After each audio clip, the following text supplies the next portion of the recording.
The Jesse Blake Sports Report with Jesse Blake. The Montreal Canadiens tonight avoided disaster by collecting 2 points against the Carolina Hurricanes and securing a playoff spot. They did not leave their fate into the hands of the Columbus Blue Jackets, who could have still passed them in the standings if Montreal didn't secure at least 1 point tonight. But they did that, so that means they've made the playoffs, they have avoided disaster, and the playoff bracket is set for the NHL Stanley Cup Playoffs. Oh boy, we're about to get into the best time of the year in the NHL calendar. And because the playoff bracket is set, SDPN's playoff bracket challenge is now open. Hit the link in the description wherever you're listening or watching this podcast right now. Hit the link in the description to join us on Spark. Win a whole bunch of prizes that we will be announcing later in the week if you finish in the top something in the bracket once we get to the end of the challenge. But hit that link and make your bracket with us. You can follow along with all of the SDPN personalities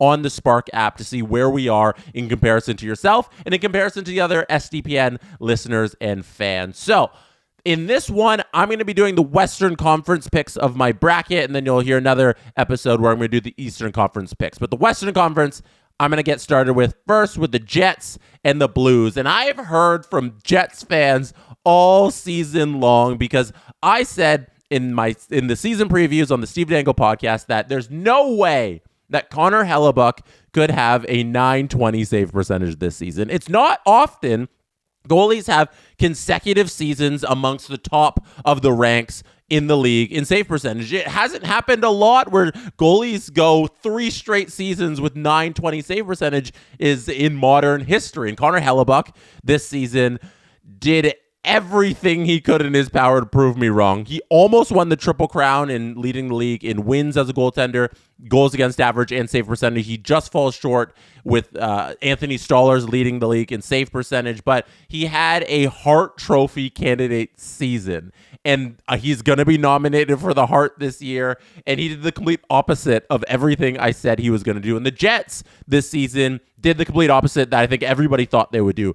They've continually run it back over the last few years. They've made a couple trades, like when they got rid of PLD and all that fun stuff. But for the main core of this team, the Scheifele, the Connor, the Ehlers, the Morrisseys, the Hellebucks, they've all kind of been there. And this is the year that they finally all put it together, complete 82 games, win the President's Trophy. They've had the best regular season that they've ever had in this core's history, and probably Winnipeg Jets history, if you look back on the franchise's history. So they're going up against the St. Louis Blues, who are the hottest team. We're talking about the hottest team in the 82-game calendar is the Jets. We get the hottest team since February 20th.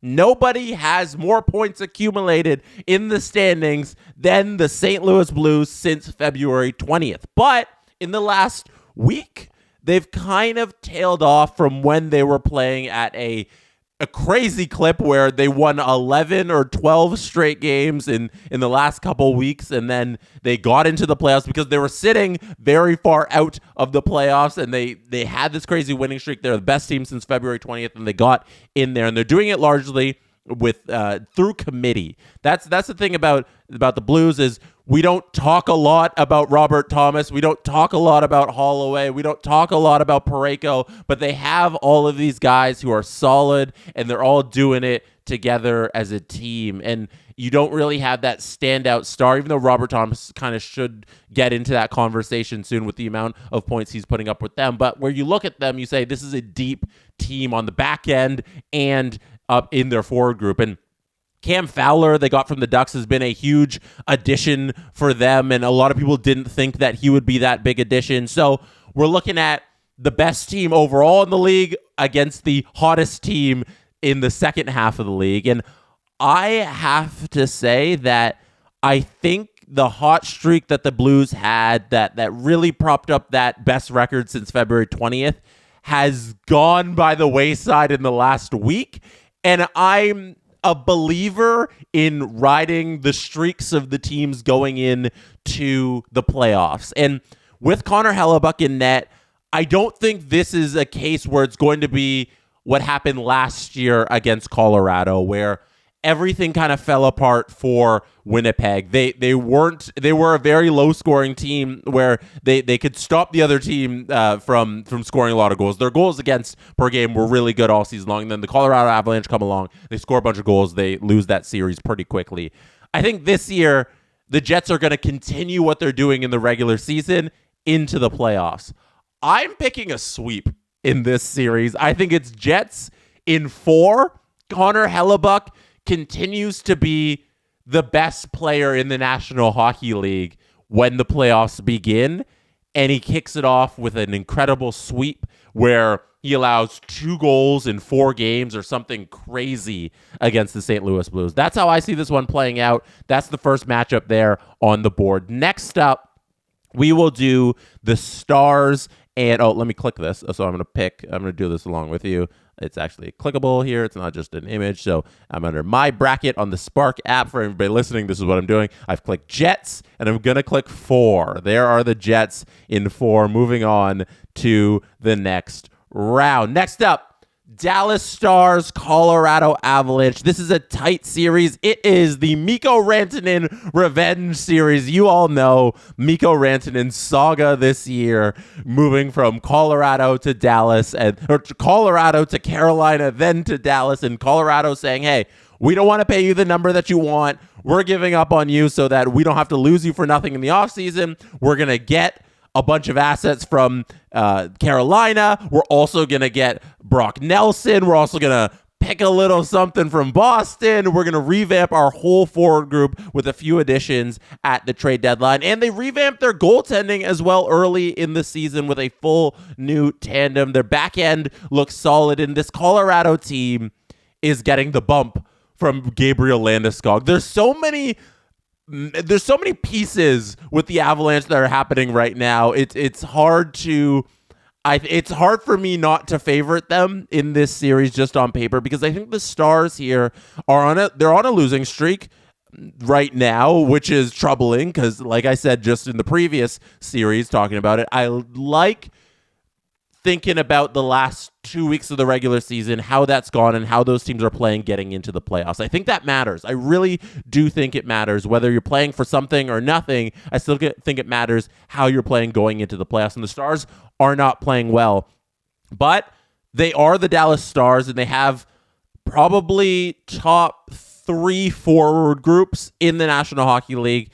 And on the back end, on the right side, you're like not confident in it, but you're like, Miro Heiskanen, he's there. He could come back for round 1. Well, we have news that Miro Heiskanen is not coming back for the first round. At least the second round, he'll be out till. So that does not give me a bunch of confidence in the Dallas Stars. I think you can obviously hear where I'm going with this pick. I'm going to pick the Colorado Avalanche. I don't think this is the year for the Stars. I think it's just a year where nothing's really working in the back half of the season. A little bit of injuries. I know they got Sagan back, which is great. They got him back in the last game of the season, so he'll be ready for the playoffs, which is fantastic. But I don't know if enough of the guys there are good enough to prop up what's happening on the back end. I don't know how much I trust Jake Ottinger. I know he had a great playoffs last year, but the previous playoffs still warped my mind about what Ottinger can be in the playoffs. I don't know. I'm leaning Colorado heavy here, but it's going to be a tight series. I say Colorado in 6. So we got the Jets and Avalanche next round. I picked Colorado in 6 on the board. Next up, we have the Knights and the Wild. And I was doing a preview with Steve Dangle and Adam Wild on the Steve Dangle podcast earlier today of this series in particular, and you can find all those previews on the SDPN channel this weekend. But we're talking about how if we were to see the betting public get completely screwed in any one series, this series would be it. The Vegas Golden Knights against the Minnesota Wild. Nobody ever should be on the Minnesota Wild right now. They were one of the best teams in the league for the first 3-ish months of the season, from like October through to early January. And from there, they lost everything that's important to them, which is Kirill Kaprizov, and then Joel Eriksson Ek has been in and out of the lineup towards the back end of the season. Like, those two guys that they need. Brodin has missed time as well, and like Gustafsson has been fantastic in net all year long. His save percentage hasn't really wavered all season. He's been hovering around a .913 all year long, but the wins have tailed off because the team in front of him just couldn't keep up the play that they had the first half of the season. So it doesn't make sense at all, in any reality to pick the Minnesota Wild to win this series. And you look at the Vegas Golden Knights, they have one player on their roster. I love this stat. They always have one player on the roster that's under 6 feet. Just one solo guy. Their team is so unbelievably big. Everybody on their back end is huge. All of their forwards are huge except for one. They only keep one guy under 6 feet under their roster. The same thing they had with their championship roster. So Vegas, big bad, built for the playoffs, and Jack Eichel, first-line center, one of the most underrated players in the National Hockey League because he should be in the same camp as the McDavids and McKinnons in the way he has speed through the neutral zone and creates offense. But he doesn't ever get the credit for that, and it's probably because of all of those years in Buffalo.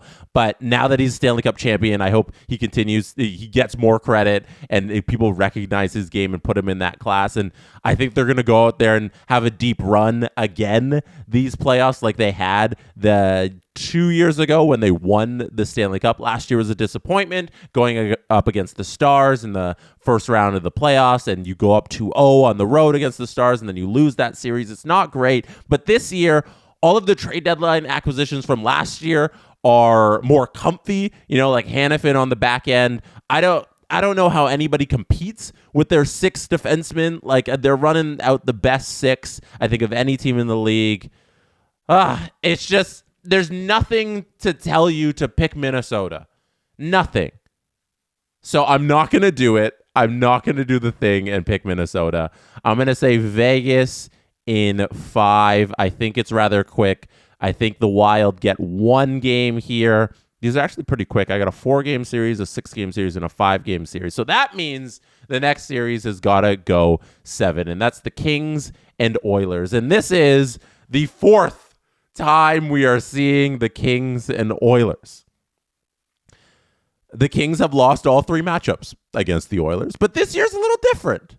They have a solid goaltender in Darcy Kemper, who should receive Vezina votes this season. He's been unreal all year for the Los Angeles Kings. The Edmonton Oilers are broken and battered and beat down from a long playoff run last year where they got to the Stanley Cup Final Game 7 and they lost. It was a short off season. They play this season. They start off slow. They do the thing where they start off slow and then are world beaters for the whole middle of the season. And then the end of the season, McDavid gets injured. Draisaitl's injured. Evander Kane's been out all year. He might return for the playoffs. They're anticipating that he might do that.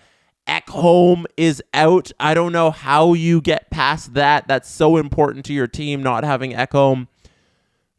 I hate picking against Draisaitl and McDavid, but I see a Kings team on the other side I got a Quentin Byfield jersey just off screen there.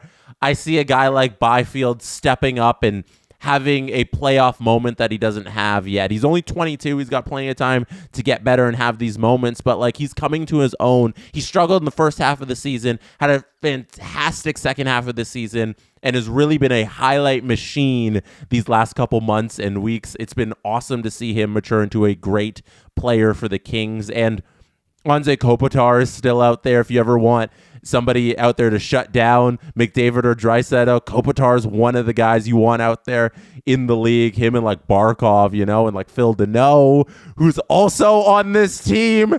The Kings on the back end too. You got the experience of Doughty. You got Spence. You got a good defense. I'm believing in the Kings in round number 4. It feels kind of like when the Capitals were up against the Penguins every single year and they kept losing, and then finally the Capitals got one because the Penguins had an off year. I think there's been too much trouble here with the Oilers, especially with Skinner.